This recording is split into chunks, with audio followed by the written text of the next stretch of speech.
hope you're ready, folks, because this is the big one. This is Gamera, the Revenge of Iris. 3 years after the Legion's attack on Japan, a new crisis has emerged. One that Mayumi Nagamine, the ornithologist from the first movie, is investigating. The Gyaos have returned, and with a vengeance. They are a new strain of Gyaos, known as Hyper Gyaos, who have evolved to be stronger than the last ones. But that's not the only major discovery. There's also this.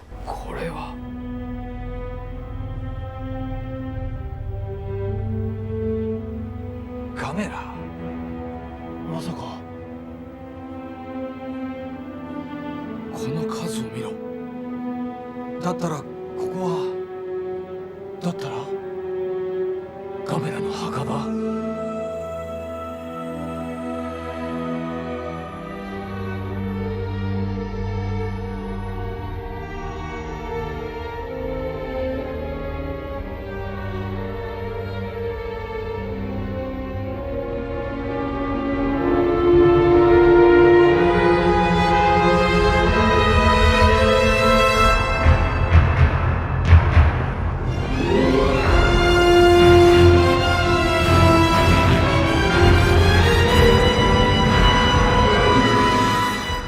So, that whole last hope thing wasn't a lie.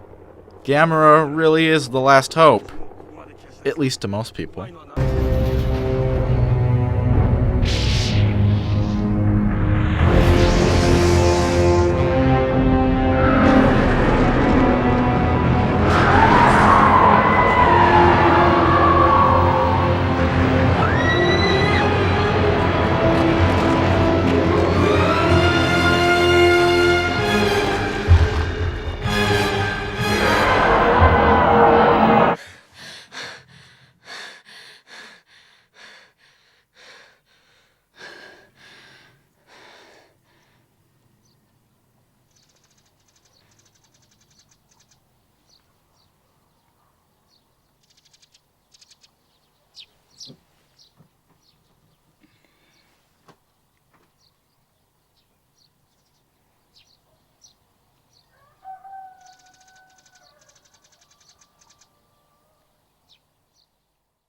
This is Ayana, and as you can see, she's no fan of Gamera. She and her brother are living with their adopted family in a remote village. She is bullied by some local schoolgirls into removing a stone from a cave, the Cave of the Rusicho, a demon of legend who the local Moribe family are tasked with stopping. In legend, the stone is what keeps it from escaping, and it's been said that even a sumo wrestler failed to move it. Yet, Ayana was able to move it. The youngest Moribe has just become the new guardian of the cave, and tries to be friendly with Ayana and her brother. なあ、もしガメラがおらんかったら、今頃みんなギャオスに食われてたかもしれんしな。世界中レギオンの巣になっとったかもしれへんねんで。ガメラって人間の味方なんてさ。あんたもガメラに家を壊されて、大事な人を踏み潰されてみなさいよ。 Smooth. But it's not hard to see her point when you see this scene. At the Shibuya district of Tokyo, we see good old Osako, now a drunken bum on the streets.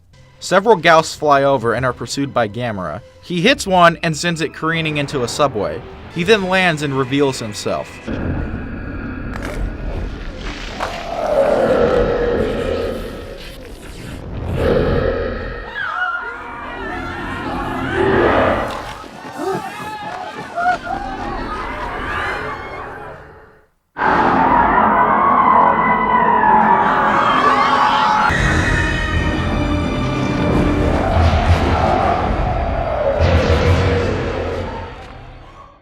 Never would you think that Gamera could give you nightmares. He finishes it off and the second one goes into attack. Gamera protects a small child from the attack, but that hardly matters considering what happens.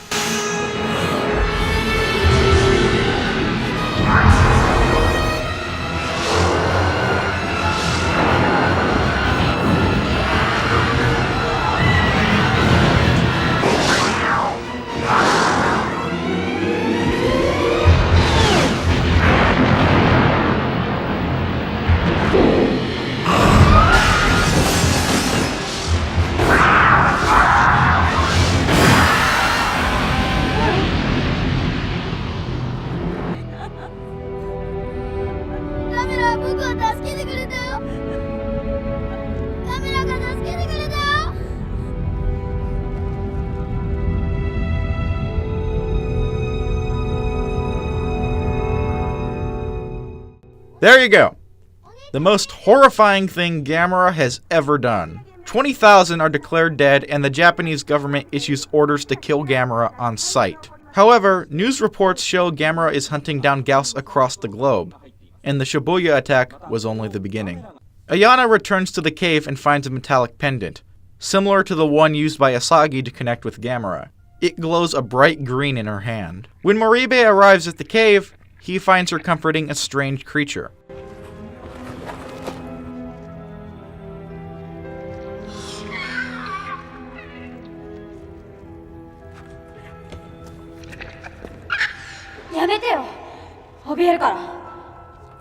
生まれたんか?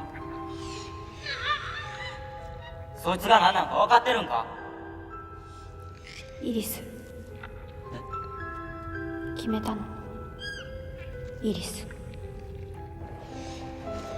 この子は私が育てるから育てて仇を取ってもらうから。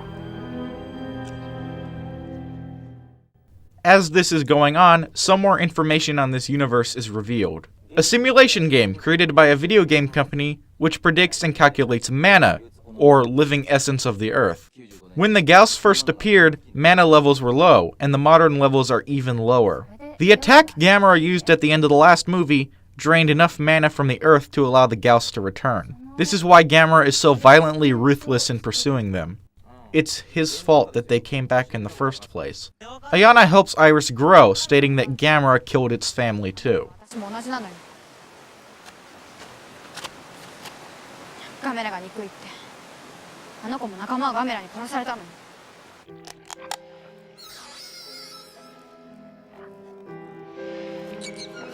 食べないのイリス。口はどこなの？開いてへんのかな。犬とか猫の赤ちゃんって目が開くまでしばらくかかるやん。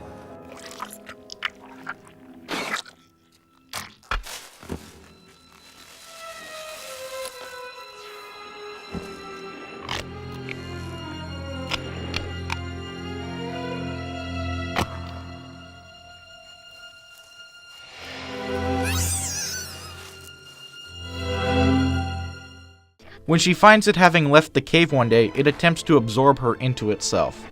Instead of fighting, she actually accepts it.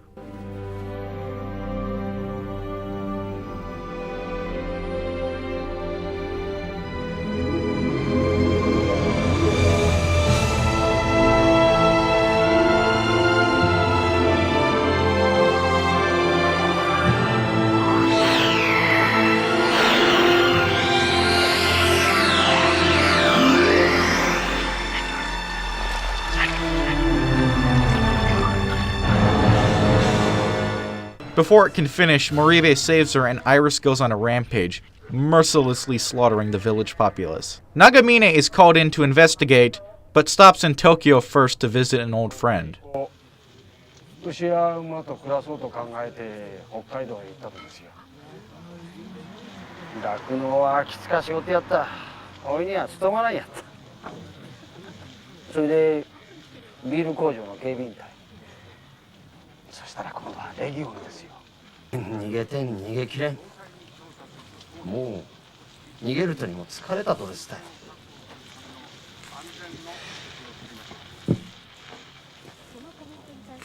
私にできるコツがあるんならお手伝いさせてください。大迫警部。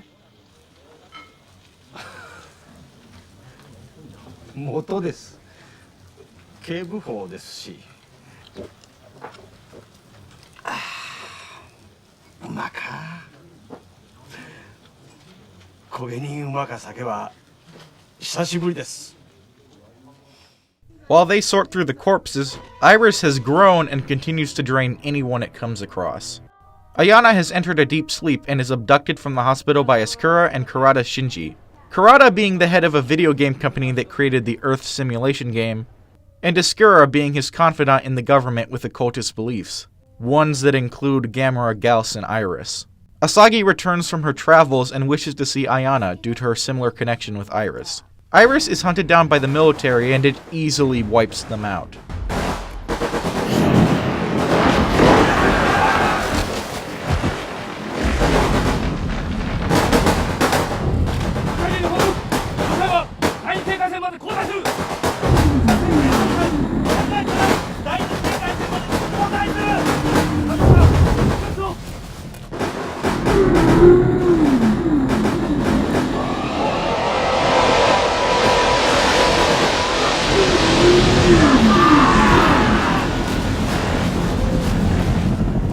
It takes flight and begins to search for Ayana.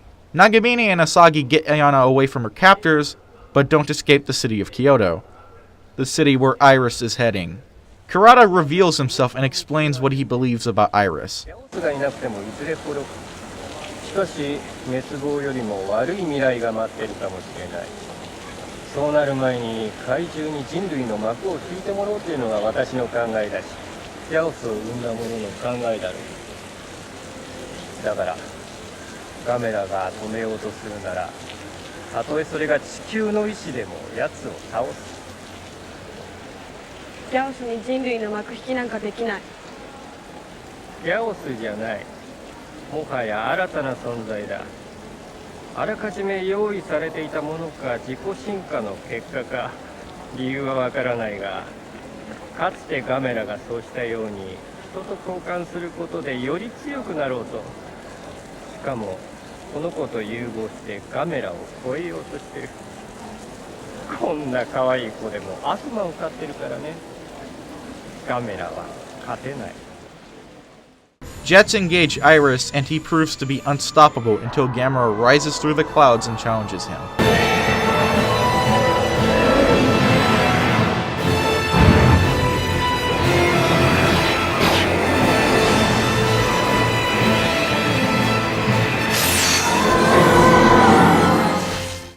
The Jets are ordered to fire on Gamera instead of Iris, and he's sent careening into Kyoto. Ayana summons Iris and begins commanding him. Gamera crash lands and faces down Iris.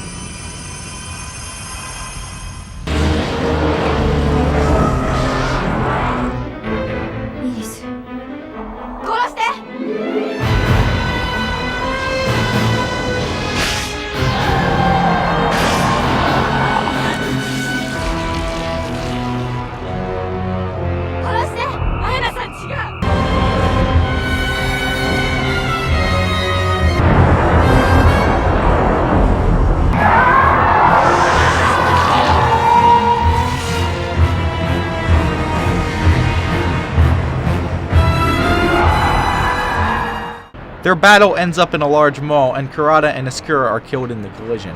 Moribe, meanwhile, is attempting to get to Ayana to defeat Iris, since that's his familial responsibility. Osako actually proves useful for once and distracts the cop preventing Moribe from going into the city. He makes it and attempts to use his family dagger to stop Iris. 3 guesses how that turns out.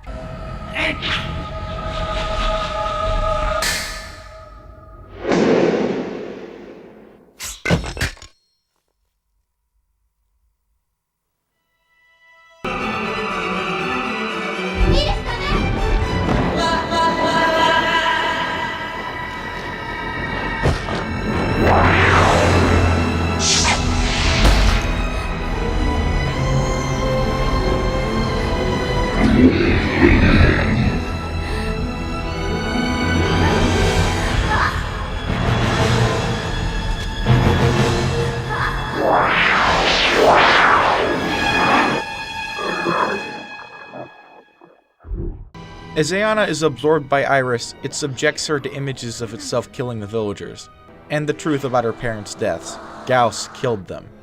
She realizes what she created through her hatred, and all seems lost.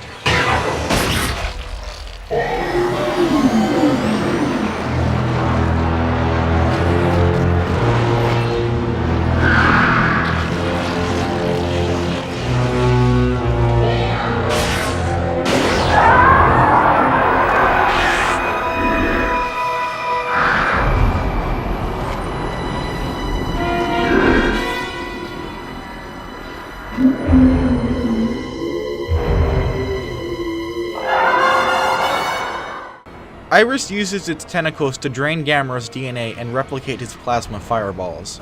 In a last-ditch effort, Gamera severs his own arm and wrenches Ayana out of Iris. Iris blasts Gamera, and magic happens.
Gamera awakens Ayana and she is left to ponder her mistakes, and to wonder why Gamera would bother to save her after what she did.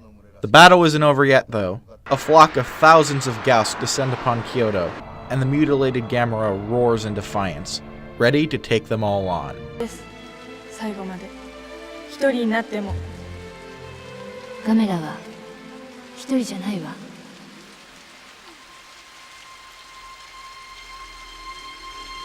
ガメラ。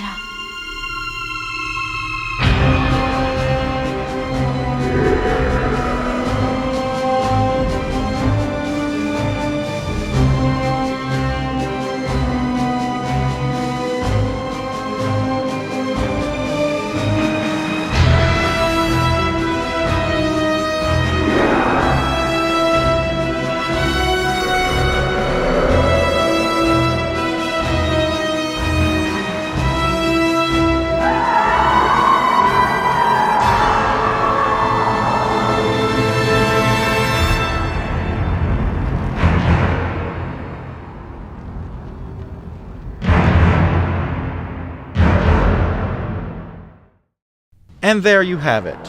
The ultimate evolution of Gamera. From ridiculous children's franchise to story and character-driven fantasy epic. There is a lot to discuss and bring up regarding the Revenge of Iris. In particular, the most prevalent theme of the movie and the bulk of the trilogy. Gamera is actually a representation of Jesus Christ. Gamera is kind, noble, and genuinely cares for the people he protects. When the military took potshots at him, he did not fight back. He did not even try to attack them. He gained somewhat of a religious following in-universe, particularly from Asagi. In fact, it's specifically stated that she's his priestess. Their connection is what powers Gamera. She powers him through love and compassion, similar to the most basic values of Christianity. His ultimate foe, Iris, is essentially his Antichrist, a being powered through hatred and obsession, the opposite of Gamera's values. Gamera was killed in Advent of Legion, only to be resurrected 3 days later. During the fight with Iris, Gamera is speared through his side and is even impaled through his hand, obvious references to the story of Jesus.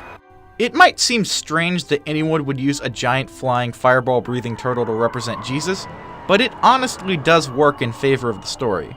Shusuke Kaneko has before stated that he intentionally added these elements because of a lack of religion he felt in Japan's younger generations.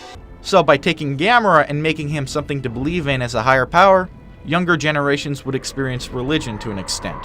This is why the trilogy ends where it ends. In order for Gamera to defeat the thousands of Gyaos, one has to believe that he can. It's quite brilliant when you get down to it.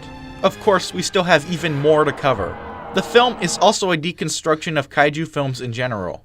You always have the child who's a friend to the monster, right? Well, how about that child is loaded with mental issues and single-minded in her pursuit of a self-serving goal, and will actively use her monster friend to attain it. Gamera rescues a child during the battle with Hyper Gyaos. The boy runs to his mother crying and says that Gamera saved him. We then immediately pan to the massive destruction that Gamera caused, mostly single-handedly. Gamera used a super attack to defeat a monster in the previous film. Said super attack is the reason that new threats are showing up in the first place. Beyond that, we also have Iris. Iris is never given a proper backstory. Instead, we have 3 different possibilities and interpretations. The most obvious would be that he was also created by the Atlanteans, a hero killer designed to destroy Gamera if he became too dangerous. It would explain why he has a similar method of human connection. Another possibility is that he is the demon Rusicho. Not an actual demon, but it's proposed to be the guardian of the South. Taken from Chinese mythology, North and South are protected by a tortoise and a bird respectively. Gamera would be the North and Iris the South. If we follow this myth of the Chinese constellations, Iris is the vermilion bird, representing fire. The final proposed origin is that Iris is the ultimate evolution of Gyaos. Gyaos has been shown to change and adapt throughout the films, and even Gamera has shown this ability. Iris could have evolved as a Gamera Buster, born specifically to kill Gamera and thus ensure his race's survival. Of course, this all depends on his morality. Along with his backstory, it is left ambiguous what Iris's motivations are. Is it a twisted, demonic being that revels in carnage and destruction? Or a benevolent being that was corrupted from birth? The chances are Ayana created Iris out of her pure hatred for Gamera.